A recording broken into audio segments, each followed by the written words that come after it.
काय झुलती नाकात आंबा माझी दिसती लाकात नथ काय झुलती नाकात आंबा माझी दिसती लाकात नथ काय झुलती नाकात आंबा माझी दिसती लाकात नथ काय झुलती नाकात आंबा माझी दिसती लाकात। माऊली, आज आपल्या नवरात्रातला हा देवीच्या पूजेचा तिसरा दिवस आणि हे तिसरं रूप म्हणजे चंद्रघंटा। या रूपामध्ये ध्यानाचं महत्व हे अधिक मानलेलं आहे। या रूपामध्ये त्या देवीच्या मस्तकी असलेल्या अर्धचंद्रामुळे तिचं नाव चंद्रघंटा असं ठेवलेलं आहे। जिच्या साधनेमुळे आपल्यामध्ये वीरता येते, निर्भयता येते। सृष्टीवर येणाऱ्या कोणत्याही संकटाला सामोरं जाऊन त्याचा विनाश करण्याचं सामर्थ्य ज्या देवी दुर्गेमध्ये आहे, तिला प्रणाम करून आपण सुरू करूया आजच्या या पुढच्या भागाला, म्हणजे शुंभ आणि निशुंभ यांच्या निर्मितीच्या स्थानकाला।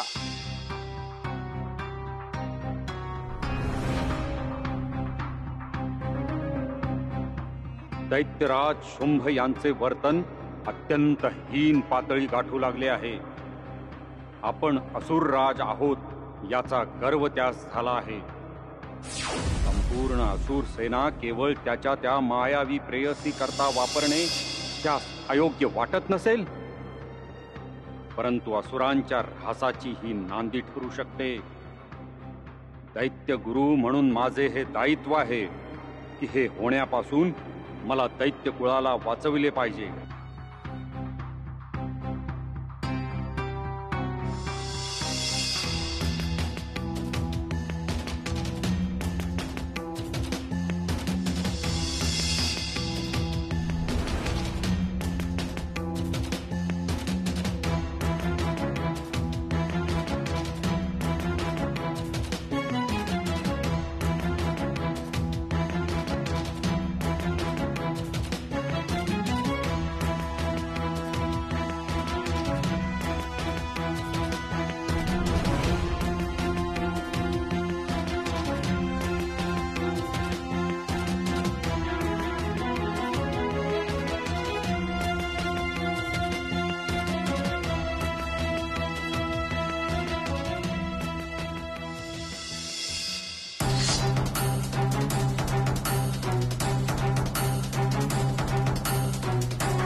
आता याच्यापासून काहीही भय नाही।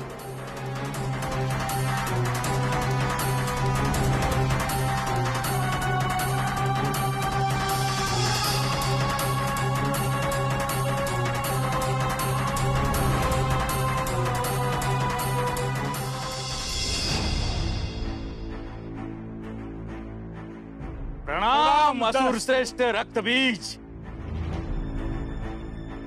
आम्ही शुंभ आणि शुंभ, आपण आमचे तारणहार आहात। सांगा काय आज्ञा आहे?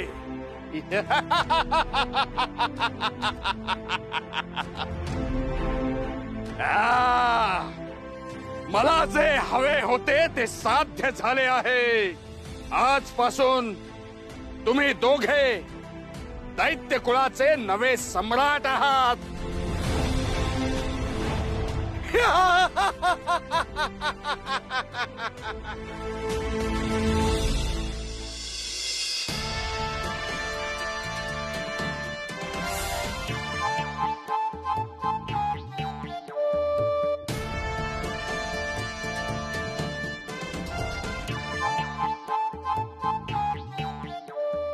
प्रभू, एक शब्द देखील उच्चारू नकोस नारदा। आपल्या पित्याला दिलेला शब्द तुला पाळता आला नाही। इतकी वर्ष पुत्र म्हणून तुझ्या या वर्तनावर दुर्लक्ष केले, परंतु आता नाही। असे वाटते तुला शाप द्यावा म्हणजे तुझी वाचाच निष्प्रभ होईल। नाही नाही पिताश्री, नको नको, असं काहीतरी करू नका। कृपया मला शाप देऊ नका। महादेवा, प्रभू, तुम्ही तरी समजावा। तुमचा एक प्रामाणिक भक्त म्हणून आपण तरी क्षमा करा। मुनिवर, आपले हे वर्तन कदापि समर्थनीय नाही। आपणास ज्ञात होते की ही वार्ता आपणास त्रिदेव सांगू इच्छित नाहीत, तरी देखील कपट करून तुम्ही श्री महादेवांकडून रक्तबीजाची वार्ता समजावून घेतली। आता कसे सांगू मी आपणास? तेच काही सांगू नकोस. याला शाप देणेच इष्ट ठरेल. नाही नाही, नको नको पिताश्री, मला शाप देऊ नका. पिताश्री, तुम्हाला जर शिक्षा करायचीच असेल ना तर देवेंद्रांना करा. देवेंद्र? होय प्रभू, रक्तबीजाबद्दलची वार्ता मी त्यांच्या कानी घातली हे खरे आहे. मात्र आता असे पहा, त्यांनी तुमच्यासोबत वार्तालाप करायला हवा होता ना, तुमचा सल्ला घ्यायला हवा होता. पण त्यांनी परस्पर निर्णय घेतला, आणि तोही अधर्माचा. एका तप करत असणाऱ्या असुराचा त्यांनी वध केला. त्यांची चूक असेल देखील, परंतु तू जर हे त्यांच्या कानी घातले नसतेस तर असे काही घडलेच नसते. हेच आपणही त्यांच्या सोबत या अपराधासाठी बरोबरीचे वाटेकरी आहात. तुम्हाच जर तुमची सुखरूप सुटका व्हावी असे वाटत असेल तर आपणास आज्ञा देत आहोत, सूर्यास्तपर्यंत देवेंद्रांना आमच्या समक्ष उभे करा. अन्यथा माझा शाप सत्य ठरेल. सूर्यास्तापर्यंत तू देवेंद्रांना इथे घेऊन आला नाहीस तर तुझी वाचा सदासाठी निष्प्रभ होईल. नाही नाही, नको नको. मी नारायण नारायण नारायण नारायण नारायण नारायण. दैत्य निशुंभ यांचा, दैत्य निशुंभ यांचा, दैत्य निशुंभ यांचा, दैत्य निशुंभ यांचा. दैत्यराज महिषासूर यांच्या संहारापश्चात हे सिंहासन आणि समस्त दैत्य कुळाचे अस्तित्व संकटात आले होते. परंतु तुम्ही दोघांनी ती पोकळी भरून काढली आहे. दैत्यगुरु, आपण हे महान दायित्व आमच्यावर सोपवले आहे. त्या विश्वासाबद्दल आम्ही आपले सदैव ऋणी असू. आजवर दैत्य लोकावर, समस्त दैत्य कुळावर जे काही अन्याय झाले त्याचा सूड घेण्याची हीच खरी घटिका आहे. दैत्यराज महिषासूर यांच्या मृत्यूचा प्रतिशोध घेऊ आम्ही. तुमच्याकडून हीच अपेक्षा आहे.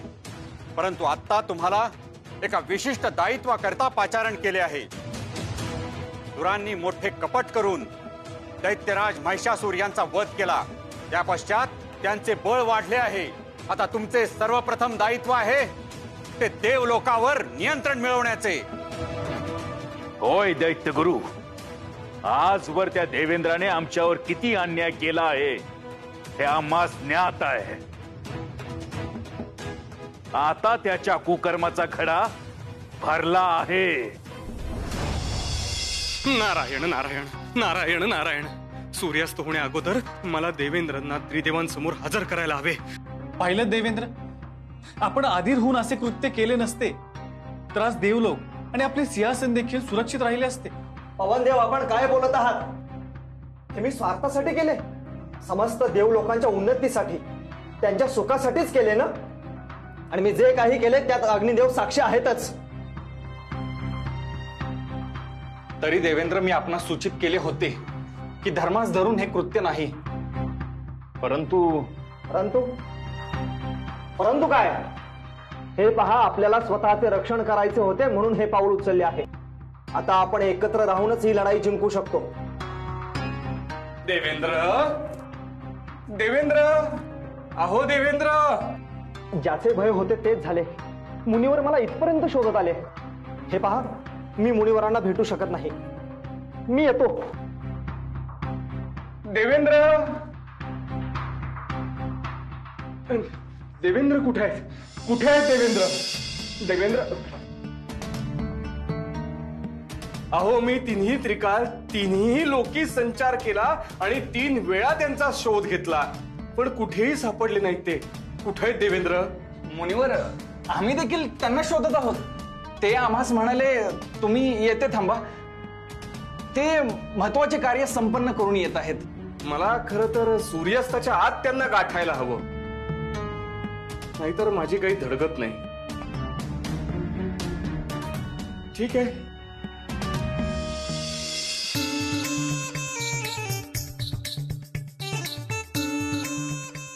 ठीक आहे, मग आता स्वामी नाहीच आहेत तुमचे इथे, तर मी तरी थांबून काय करू?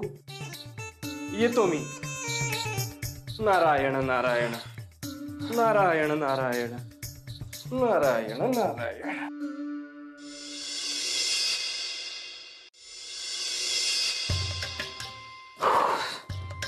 झाली सुटका, अन्यथा माझी दुरावस्थाच केली असती. हे पहा, आपल्याला इथून त्वरित निघावयास हवे. नारायण नारायण. देवेंद्र, अहो देवेंद्र, सापडलात. अखेर देवेंद्र तुम्ही सापडलात. देवेंद्र, अहो आपण देवांचे राजे आहात.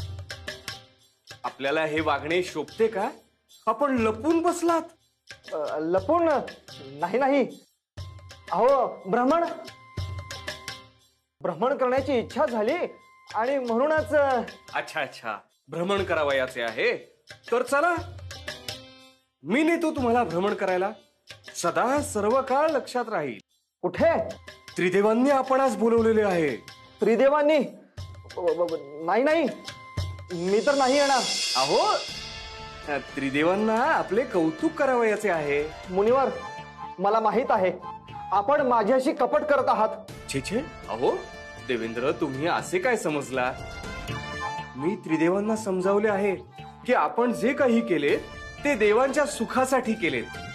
त्यामुळे त्यांना आपले कौतुक करावयाचे आहे. काय सांगता मुनिवर? म्हणजे त्रिदेवांनी? होय तर. मुनिवर, आपण सत्य कथन करत आहात ना? अहो देवेंद्र, मी असत्य कथन करेन का कधी? चला माझ्यासोबत, चला चला. बरं मुनिवर, या. हो ऐका मुनिवर. चला चला.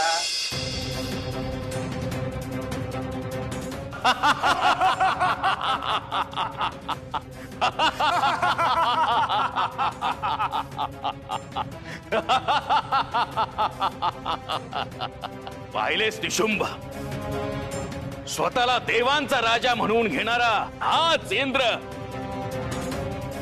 त्याच्या सिंहासनापासून दूर पळून गेला आहे.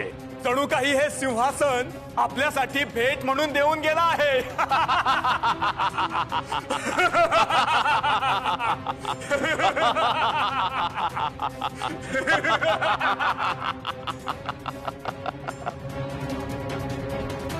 किती सहज, किती सहज आपण आपले साम्राज्य या देव लोकावर प्रस्थापित केले आहे. आता याच द्वेषाने आपण इतरत्र सर्वत्र आपली सत्ता स्थापित करायची आहे. परंतु तत्पूर्वी इंद्राची भेट होणे आवश्यक आहे. भेट का बंधू? त्याचे आभार मानण्यासाठी. कारण त्याच्या मूढ कृतीमुळे आपली निर्मिती झाली आहे आणि आपण येथील राजे झालो आहोत. नारायण नारायण नारायण नारायण. अहो देवेंद्र, देवेंद्र चला ना, हो लवकर. आपल्याला पोहोचायचंय ना, उशीर झालाय. त्यात सूर्यास्ताची वेळ जवळ आली. आता चला बरं, लवकर चला. अहो मुनिवर, अहो ब्रह्मदेव माझे कौतुक करणार आहेत, मला शाबासकी देणार आहेत. मग तुम्हाला इतकी घाई कशासाठी? कसं सांगू मी तुम्हाला? काय म्हणाला? हे आपलं हे अहो सूर्यास्ताची वेळ जवळ आली आहे, त्यामुळे वाट सापडायला अवघड होईल. त्यापेक्षा आपण लवकर गेलेलं बरं, नाही का? चला चला लवकर चला. नारायण नारायण. पिताश्री, पिताश्री, मी आलोय. महादेवा, प्रभू, मी आलोय. आणि ते देखील सूर्यास्ताच्या आधी. देवेंद्रांना घेऊन आलोय. घ्या आता त्यांना तुमच्या ताब्यात घ्या आणि माझी सुटका करा. म्हणजे माझे म्हणणे अखेर सत्य ठरलेच. आपण माझ्या सोबत कपट केले आहे. न करून सांगतोय कोणाला? नाहीतर माझी वाचा जाणार होती. आपण हे योग्य केले नाही मुनिवर. शांत व्हा तुम्ही दोघे. खरे तर तुम्हा दोघांना दंड दिला पाहिजे. देवेंद्र, आपण तर भूप आहात. किती मोठे दायित्व आहे आपल्यावर आणि आपण असे वागलात. आपल्याकडून ही अपेक्षा नव्हती. आपण जे काही केले ते योग्य नव्हते. क्षमा असावे महादेव. हे मी देवांच्या भल्यासाठीच केले आहे आणि मी जर असे केले नसते तर किती मोठे संकट उभे ठाकले असते. देवेंद्र, तुमच्या ह्याच कृत्यामुळे शुंभ निशुंभ यांची निर्मिती झाली आहे. तुमचं सिंहासन त्यांनी जिंकलं आहे. आता काय कराल तुम्ही? तुमचा हेतू जरी योग्य असला तरी त्यामागील विचार निश्चितच चुकीचा होता. शुक्राचार्यांनी रक्तबीजास अभय दिले होते, त्यामुळे कोणतीही इजा त्याचा घात करू शकणार नव्हती. त्रिदेव, मला त्या क्षणी जे योग्य वाटले ते मी पाऊल उचलले. त्यात काय चुकीचं आहे? मला माझे निर्णय घेण्याचे स्वातंत्र्य नाही का? प्रत्येक वेळी संकट येते ते स्वर्ग लोकावरच. दैत्य तप करतात आणि आपण त्यांना वर देता. त्यामुळे स्वर्गाच्या अस्तित्वाचा प्रश्न निर्माण होतो. मग मी अशा वेळी काय करणार प्रभो? असे संकट परत येऊ नये. जगतपिता अथवा पालनहार म्हणून त्यांनी तप करू नये असे आपण काही उपाय केले नाहीत. मग मला असे वाटले मीच तो उपाय करावा. असे? मग ठीक आहे, तुमच्या या कृत्याचे दायित्व तुम्ही स्वतः घ्या. ह्याचे होणारे सर्व परिणाम यांना आता तुम्ही सामोरे जा. क्षमासावी, परंतु देवेंद्र, आपल्या कथनेतून असे प्रतीत होत आहे की तुम्ही त्रिदेवांच्या निर्णयावर शंका घेत आहात. आता पुढे काय घडेल हे येणारा काळच सांगेल. देवेंद्र, देवेंद्र, अहो ऐका तरी माझं. काय ऐकू मुनिवर? आपण माझा विश्वासघात केला आहे. आपल्याकडून मुनिवर ही अपेक्षा नव्हती मला. अहो, मी क्षमा मागतो तुमची. माझ्या मनातही तसं काही नव्हतं. मात्र असा विचार करा, तुम्ही त्रिदेवांना दुखावलंय, ज्यांनी मागच्या वेळी तुम्हाला युद्धात मदत केली होती त्यांना. आता मुनिवर, आता आपण मला कसलाही उपाय सांगू नये. बरं, ठीक आहे, राहिलं. तुमच्याकडे आहे का दुसरा कुठला उपाय? नाही ना? मग ऐकून घ्या. असे पहा, आता तुम्हाला त्यांच्याकडे धाव घ्यावी लागेल ज्यांनी तुम्हाला मागच्या वेळी युद्धात मदत केली, महिषासुराचा अंत केला होता. देवी दुर्गा. त्याच आता एकमेव आशा आहेत. प्रणाम देवी. या देवेंद्र, मी आपलीच प्रतीक्षा करीत होते. देवी, आपल्यापासून काहीही लपलेले नाही. देवेंद्र, तुमचा रोख दैत्यराज शुंभ आणि त्याचा भ्राता निशुंभ याच्याकडे तर नाही ना? अचूक ओळखले माते. या सृष्टीला पुन्हा एकदा आपली आवश्यकता आहे. आमचे रक्षण करा माते. आपण जे कार्य केले ते नियतीला धरून नाही देवेंद्र, परंतु तरीही त्या दैत्यांच्या रूपाने या सृष्टीवर मोठे संकट कोसळणार आहे हेही सत्य आहे. आणि म्हणूनच या सृष्टीच्या कल्याणासाठी उचित समय मी सहाय्यभूत होईल. माऊली, माऊली, माऊली, या नवरात्राच्या दिवसामध्ये आपल्या सगळ्यांमध्ये सुद्धा कशी अशी वीरश्री संचारलेली असते. कारण हा संपूर्ण काळ म्हणजे देवीच्या पराक्रमाने भरलेला आणि भारलेला असतो. दैत्यांनी कसं सृष्टीला वेठीस धरलं आणि त्याच्यापासून देवीनं सगळ्यांची सुटका कशी केली त्याच्या या कथा आहेत माऊली, त्याच्या या कथा. नवरात्रामध्ये केल्या जाणाऱ्या पूजनाचं महत्व, त्यामागील कथा आणि प्रथा हे सगळं घेऊन भेटूया पुढल्या भागात. तोवर उतू नका, मातू नका आणि घेतला वसा टाकू नका. नत काय झुलती नाकात